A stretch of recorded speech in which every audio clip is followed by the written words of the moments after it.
Welcome, Anne. So nice to have you today. Hey, so nice to have the opportunity to talk to you this morning. Let's find out how parenting meets innovation with you and what it means to Mhm. design tech that empowers families in motion. What moment in your parenting journey made you think, "Ah, gosh, there's got to be a better way?" It was, I guess, almost pre-parenting because my husband and I, we first were exposed, like any other parent, to the stroller space when we were stroller shopping for our first child. And that was kind of the moment where we realized we really expected more from that category at the time. Our daughter's 5 now, so it was in, like, 2019 when we started stroller shopping. We have a lot of technology and automated, devices in our home, and, when it comes to kind of recreational activities like e-bikes, scooters, those kind of things, and then we looked at strollers and we're like, "Okay, they seem like not much has changed beyond different colors, um, and maybe like the broadening of the category of like travel strollers to wagons, like the whole spectrum in terms of how big or small they are. But really, when it came to the assistance that you're experiencing and what really impacts your everyday use of the product, not much had changed, and that's how we got started. And so, in your journey, do you think you were always a builder and a problem solver, or did becoming a parent bring that really out in you? And I asked that because, it's so funny. My wellness trainer this morning also was like, "Are you more organized now that you're a parent?" And I think the answer is so different for everyone. Some people are more organized, more innovative post kids. Some people lose that with the craziness of Mhm. the kids and becoming a parent.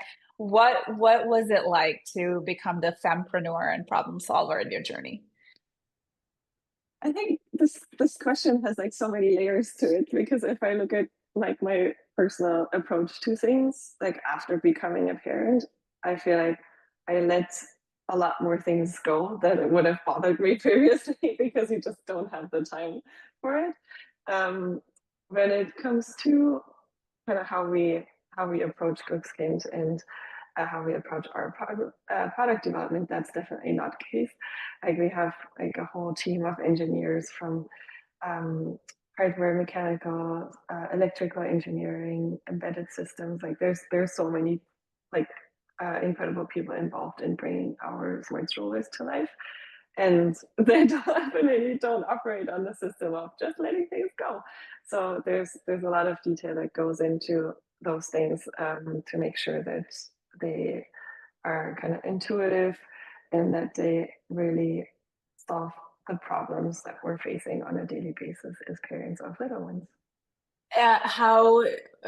Let's walk through your journey of entrepreneurship from when you first pitched the idea of a smart stroller. What was the feedback?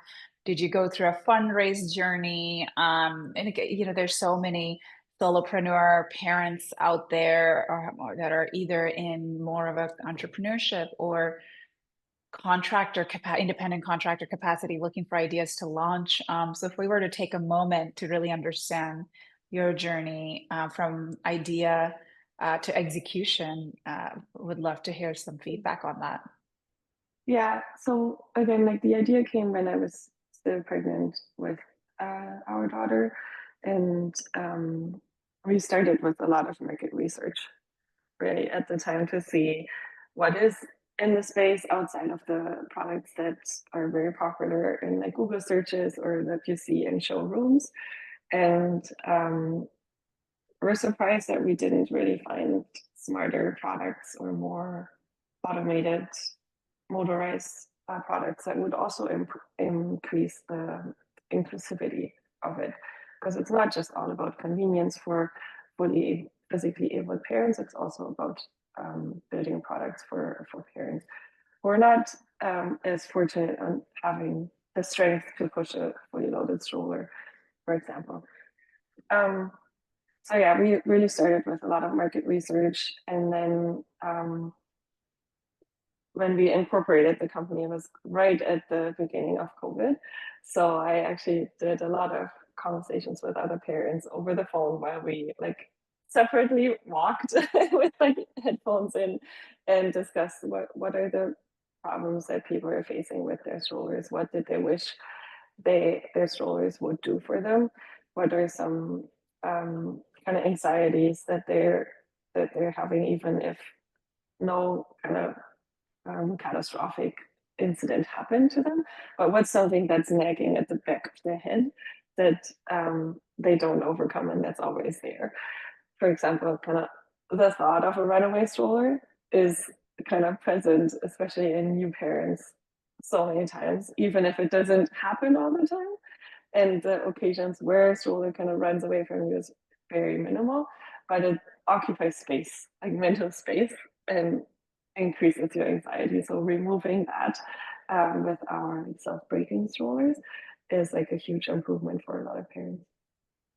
Um, we hear so many things about tech and kids, not necessarily being the ideal mix, that the technology has so many facets, right? Of course, we're talking smart Mhm. strollers here, but that does get into this concept of not letting go of more of the natural um, sleeping elements, walking elements, and incorporating tech with Wi-Fi, EMF, so many of these things. How do you see innovation helping families, especially in those early years? And did you get some mixed feedback about incorporating tech in the simple gadgets we've always had traditionally? Yeah, I mean that's always kind of a discussion, like regardless of whether we're talking about babies or not. Like innovation always comes with its pros and cons, and with the people who are kind of against it because they're attached to the status quo and the ones who are pushing for the advancement. I think that's almost detached from babies. Sure, like there's more like emotion attached to the whole topic of um, raising kids, and some people definitely have concerns around um, kind of having their phones close to their child or having um, electrical devices close to their kids. But if we look at the reality of the majority of people, you are like very attached to your phone. um, so having another device doesn't necessarily increase the exposure of your kid to any like harmful Right. um, things. And we really created the product to save people the like energy, whether that is kind of mental capacity or physical energy, so that they can invest more of their energy into bonding with their kid, into the interaction with their kid. So we and like created the product not to take away from that personal interaction, but rather to enable more of that. Well, any funny or surprising stories from customers using your stroller in real life and any other gadgets within the parent tech world you'd want to recommend to our audience today? I mean, so one thing that's surprising or that stands out to us is that a lot of second-time parents come to us, um, where the age gap is a bit bigger between the first and the second child. So the first child is out of the stroller, the second one is arrives and adds to the family, um, where people went through that whole journey. They know what it's like to use strollers, and they also know which pain points they're looking to solve for themselves the second time around. And then we often hear people um, tell us how much the stroller and especially the self-rocking, so that you can actually use the stroller almost like a smart crib wherever you go, how much that helps them maintain that one-on-one bond with their older child and really be present in the interaction with them, because they usually kind of fall short as you bring this baby into the family that has so many needs that you need to attend to. And I think that's really nice, as that um, helps create a healthy family dynamic. And Absolutely. yeah.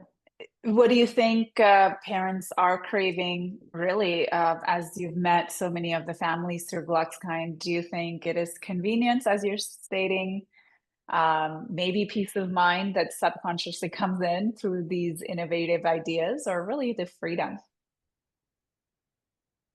But it really depends on the families, to be honest. Like the feedback is so diverse. Like for some people, it's like it gives me peace of mind to give the grandparents the babies out for a walk if they live, for example, in hilly neighborhoods where they otherwise would be worried that the grip strength of the older grandparents cannot hold the stroller on downhill walks, for example. And being able to have grandparents go out for independent walks in, like, even if it's challenging environments, creates such a peaceful space for the parents to rest and recover. That's really important. Um, yeah, there's it's like so many very varying experiences that people share with us. For another one that I really liked was also one of the moms locally here in Vancouver, really hilly environment, was with the stroller, I don't have to use the car anymore to go to and from daycare because it's manageable to get the kids up the hill from daycare. Um, and I think as parents, we all know how much hassle is involved in getting your kids packed up. So removing that from their daily load had a huge impact for them. Ah, I love that story. Yeah. As our final question for today, what is your hope for the next generation of parents navigating a world of smart gadgets, smart everything, gosh? Um, I mean, to your point earlier about kind of the involvement of technology into raising kids, and I would hope that the large majority of products that are being created are really coming from a place of focusing on the human interaction and really just helping lighten mental load, physical load, and automating things that do not contribute to that human connection.